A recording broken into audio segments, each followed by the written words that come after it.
No, you're still, still pretty young. Like, how old are you right now? I'm 28. 28, exactly. Very super, super young. But how was your childhood, basically? Like, where did you grow up? Just to like get started. Like, how were you as a kid? I had a really fun childhood. The city where I was born, uh, when I say that to foreigners, I usually say it's Brazilian Kansas, right, which is Cuiabá, right? It's like equivalent to That's a to yeah, actually that's a perfect and a good representation though. I think that but probably barbecue in Cuiabá is better than the ribs probably. in Kansas. I've had the ribs in Kansas and they're Uh, just in my I mean not nothing wrong with them, but just Brazilian no, barbecue is better. it's better in every way that it doesn't make our life better, but it makes it more bearable. Right? So the beer is better, the food is better, the people are probably better, but it's all the other things are not better. So that's pretty much it. And in my childhood, there, um, my father was just starting his tech company, so he was traveling a lot. He was hustling, right?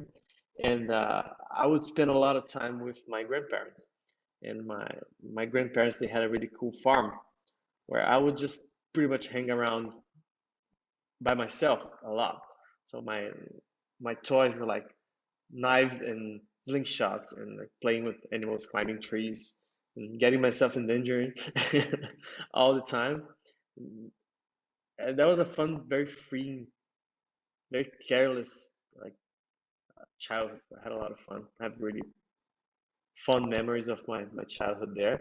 I'm thankful for. I know a lot of people would these days spend their childhoods on their phones and their iPads, right? So I I'm happy that I could live through that, and I think it built a lot of who I am today, having this freedom and this adventure spirit early on. I would just hang around on my own. I was like 5 or 6, 7.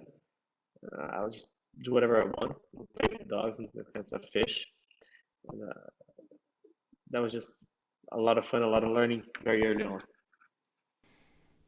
That's great. Well, I mean I'm sure that that probably played a big role in the coming of you as a founder because um, I I grew up in Sao Paulo inside a small apartment, Hmm. playing tons of video games. So it's very different. Hmm. I mean, I had some contact with nature, but not the way I interact with nature today. I think that I've learned the important things you've learned when you were 5 or 6, maybe 8 years ago or so, when I moved to Hmm. Colorado. When you go on a long 5, 6 hour hike in nature by yourself and you don't see anyone, it's just you and nature, and that the energy that you feel and the mental realizations that you have when you are with yourself by yourself, Hmm. and we see how much noise we have inside our minds. It's quite interesting. So Hmm.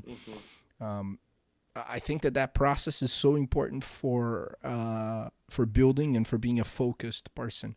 So it's Hmm. interesting that you've managed to achieve and build so much at such a young age, but maybe the walks that you've had in your childhood or Hmm. the the way that you saw the world there probably had a big impact in you as a founder. I think when we grow and our responsibilities grow and our families grow, and we have more people who depend on us, kind of stuff. We have to think of our future. We become more fearful, right? And then if there was never this contact with nature, nature is just a scary thing, right? And it is. It can kill you, especially in places like Australia, I guess. But I would get into very dangerous situations often, and I wouldn't even think about them. Like, as a kid, you're not afraid of anything. That's why you get hurt a lot all the time, right? But the trees I would climb, they were like 40 meters tall, right? It's just an exaggeration, but for me, as a 5-year-old, they were gigantic. And I played with stray dogs, and I've seen all kinds of snakes and like that. I would just run away from them or just hit them with a rock, or like escape. And it was just okay. I would get back to the house and play some Super Mario like it was nothing. I wouldn't even tell anybody like I saw a snake or anything. It didn't matter. You know, that's what it's unfortunate that we I'm not as close to nature as I was back then, but it's unfortunate it becomes just a scary, weird thing for us when we're adults and we have to relearn this this contact, as you said, with nature and with the wild. That's great.